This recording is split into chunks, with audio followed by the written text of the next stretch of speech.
هنقلب في بابا، هنصور ماما وهي بتعمل الأكل، وربنا يستر دي ماما هتعمل أكل يا لهوي. بس أول فيديو عشان نعمله تعملوا لايك فول واشتراك، وعايزين الفيديو ده يوصل 1000 لايك وتنزلوا على علامة الجرس، واستنوا في آخر الفيديو.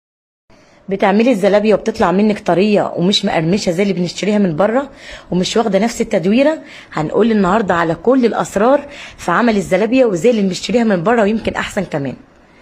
انا عندي هنا 4 اكواب من الدقيق، ضفت عليهم معلقتين كبار من السكر ومعلقه كبيره من الخميره الفوريه ومعلقتين كبار من الكاسترد ومعلقتين كبار من النشا ورشه من الملح ومعلقه كبيره من الخميره الفوريه.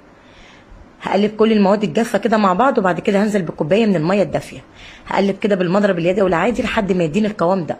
انا محتاجه القوام بالشكل اللي انتوا شايفينه ده. بعد كده اغطيها وهسيبها تخمر. اول ما تخمر معايا هبتدي الخطوه الثانيه، ضروري جدا ان انا افش الخمر بتاعها بالشكل ده.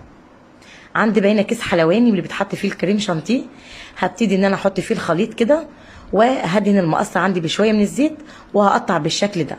دي انسب طريقه يعني، وبتخلي معاك الزلابيه كلها شكل واحد واخده نفس التدويره كده. يعني العمليه مش صعبه خالص، سهله جدا. اول ما تاخد لون ذهبي فاتح بالشكل ده هبتدي ان انا اطلعها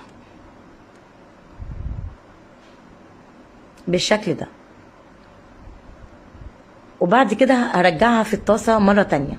يعني مره تانية كمان هقليها في الزيت لحد ما تاخد لون ذهبي فاتح قوي زي ما هتشوفوه دلوقتي، واعمل حركه دائريه كده بحيث ان كلهم ياخدوا لون واحد.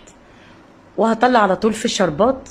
الشربات بيكون تقيل شويه، عباره عن كوبايتين من السكر وكوبايتين من الميه وعصره ليمونه. اول ما يغلوا 10 دقايق هنزلهم وهدي رشه من الفانيليا، وهيتقدموا كده نفس قرمشه والقوام وتدويره زلابيه المحلات ويمكن احسن كمان.